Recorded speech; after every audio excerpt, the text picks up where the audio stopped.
I'm Hannah Coles, and you are listening to the Confidence Catalyst Podcast, episode 23. This doesn't have to be a problem. Welcome to the Confidence Catalyst Podcast. This program is designed to help you learn how to stop doubting yourself and start living a more confident, faith-filled life. You were meant for more. Are you ready to experience how amazing confidence feels? If so, you're in the right place. Here's your host, professionally certified LDS life coach, Hannah Coles.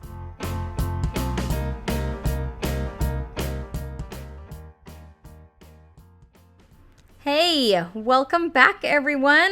So I love this time of year because school is back in session and things are a little bit more structured. The routine is all in force, and fall just feels imminent, which is my all-time favorite season, I have to tell you. Like, pumpkin spice is everywhere, and I just am loving all of it. So what about you? Is this your favorite time of year? Are you loving it? You getting ready to be done with the summer heat wave into sweater weather? So I have to tell you all, it's a big transition right now because I am loving the new membership site. The Catalyst membership is where it's at, my friends. If you're not in it, you need to come join us. It's amazing. The work we do is just invaluable, and it will up-level your life. Every area of your life. So come be a part of this incredible work. Just go to my website, click on work with me, join the tribe. We would love to have you. I would love to have you. It's such a privilege and joy getting to work with so many people and helping them to really discover and really dive into who they are, what their purpose is, developing solid self-confidence, and just watching their lives transform. It's so good. Okay. Today, I have a little something for you that can really have a huge impact on your life. Like, it seems too simple and logical, but when you're able to actually apply this, it will change everything. Just take a moment and reflect back on your day, your week, your month even. I'm sure you have already juggled and struggled with many challenges, problems, and setbacks, right? Most humans, most of us do. These might be internal or external. These problems can weigh us down, and they can affect how we show up, if we continue to take action and move forward, or if we're going to get frustrated and stop. Life will always present us with opportunities for growth, but here's a little gem that can make the journey so much sweeter. Are you ready for it? Practice this sentence. Ingrain this belief. This doesn't have to be a problem. This is one of my favorite mantras, thoughts that I purposely choose to practice on a daily basis because it's one of the kindest, most loving thoughts that I can believe, and I'll tell you why. Our amazing brain loves problem solving. It's a problem solving machine, like literally. Day in and day out, it's working on challenges, problems. It needs a problem to solve, to work on, to keep itself functioning. But here's what I didn't know for a long time, and here's where I suffered needlessly for so long, and I'm betting I'm not the only one either. You get to decide what that problem is. The things that you are struggling with right now, they don't have to be a problem at all. It's optional. Did you know that? It's only ever a problem if you make it a problem. Isn't that so kind? You get to be the one to decide if this is a problem you want to focus on or if it's a problem at all, actually. Think about something that you're struggling with right now and ask yourself why this is a problem for you. Notice all the thought drama you're creating for yourself by thinking this is a problem. And then allow the thought to settle for a moment that this doesn't have to be a problem. Question it. That all that drama, all that suffering, it's all optional. And then let your mind start working on a new problem. Only this time, the problem you're giving it to solve is figuring out why this doesn't have to be a problem. Now, I know we're not all going through life thinking, that's a problem, this is a problem.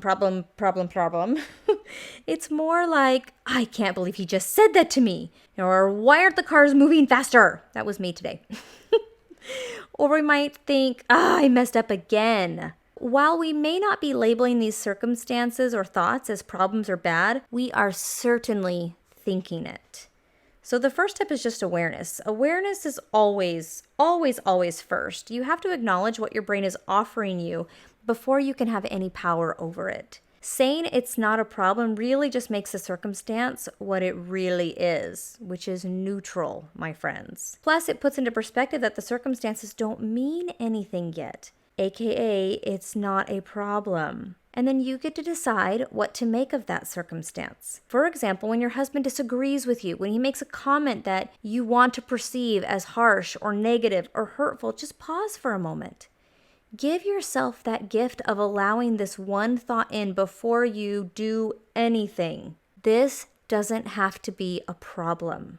And then let your brain tell you why this doesn't have to be a problem. You might think, he's allowed to think what he wants to think. What he says isn't even about me. It's about him and his perspective. Also, what he says is neutral. It doesn't mean anything. You get to interpret that. You get to decide to elevate it into a problem or not. Like I said, this is such a kind and peaceful thought, truly. Your brain will always go to the negative first. We're hardwired that way. It's on the lookout for danger or potential danger, but you get to decide what's true or not. You get to be the judge of all of this. Now, this is not to say that if nothing is a problem, then we're all just la-di-da. Like, there are things that I don't agree with, that I do want to argue in favor for, that I do choose to deliberately and intentionally see as a problem. But doing it this way, I have options. This way, I'm choosing my battles and my values. I'm not reactive.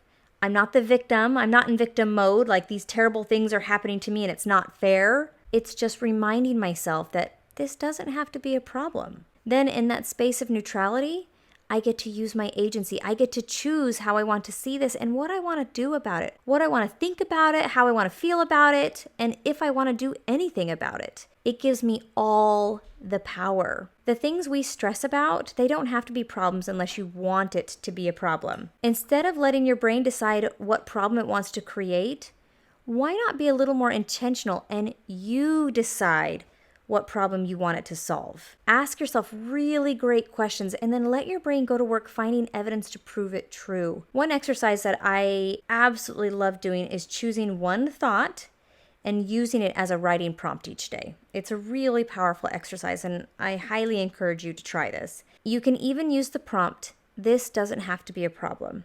And then each day, let your brain go to work finding evidence to prove this thought true. Like, so many things will come up when you do this. I remember when I started doing this, it popped up in little ways that I didn't even realize I was creating problems and drama, extra drama that I didn't need. I would ask myself or give myself that prompt, and then I would just go through and remember the day. For example, I remember one day that I was doing this. I had taken my daughter to the grocery store, and I had just picked her up from seminary, so it was really early in the morning. And the cashier, just offering pleasantries, was asking, what's on my plate for the day. And I replied and said, school, and then I've got work later. And she said, "Oh, are you going back to school?" And she was so excited about that. And I was a little confused. And I said, no, I'm homeschooling my kids. And all that excitement seemed to fall from her face, and it turned into something sour.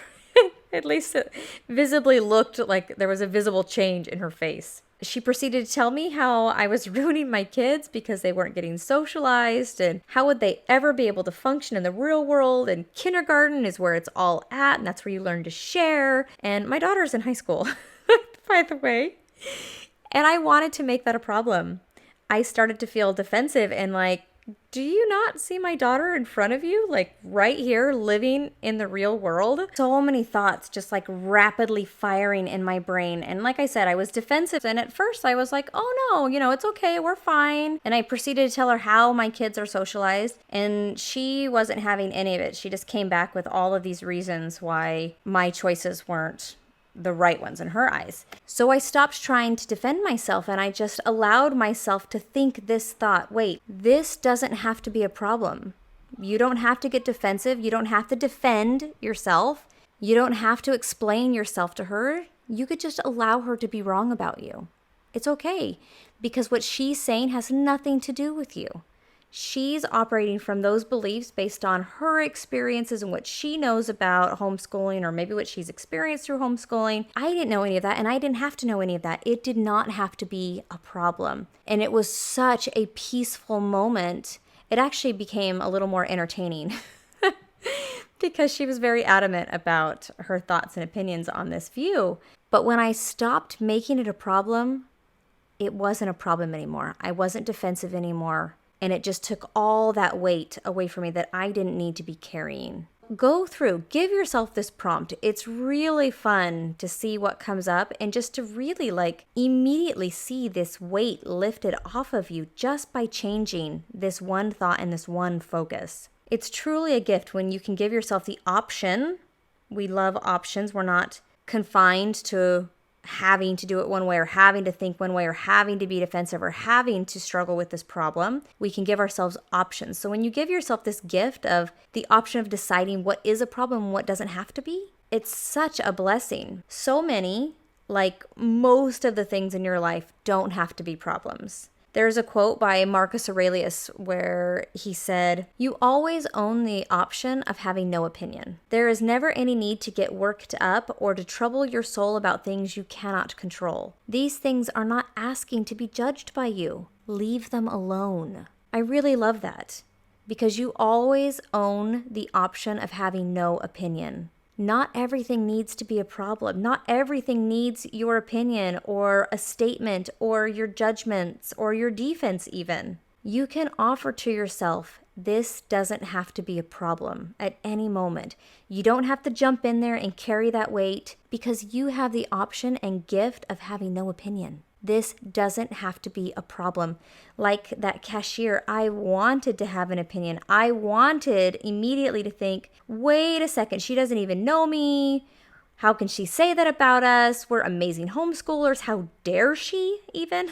That kind of thing. But when I realized this doesn't have to be a problem, I don't have to have an opinion about this. I don't have to carry this weight, her judgments, around with me. It didn't have to be a problem. I could just let her be wrong about me. I could let her have her own thoughts. And I had the option of still showing up how I wanted to show up, to be who I wanted to be, and to feel confident because I know what kind of person I am. Practice this. Ingrain this thought into your mind and let it work its magic. It really does not have to be a problem unless you make it a problem. And do you really want to make it a problem? Okay, that's what I've got for you today. It's such a brilliant way to live your life. So much peace, so much love and freedom with this. So have fun practicing this and then let me know how it goes. I love hearing from you. All are rock stars, and I really appreciate those that take the time to email me and just kind of keep me posted with how you're applying this and how this work is enriching your life because it is transformative. And don't forget to hop on to the membership. It's amazing. It is truly incredible. The value that you get, the content that you get, it's above and beyond for such a fraction of a price. It's amazing. Come join. I would love to have you, and I'll see you on the inside. Talk to you later. Thanks for listening to the Confidence Catalyst podcast. Check out the show notes for this episode at www.thecatalystcoaching.com. Please make sure to head over to iTunes to subscribe, rate, and review this podcast. Until next time, always remember, doubt not, fear not.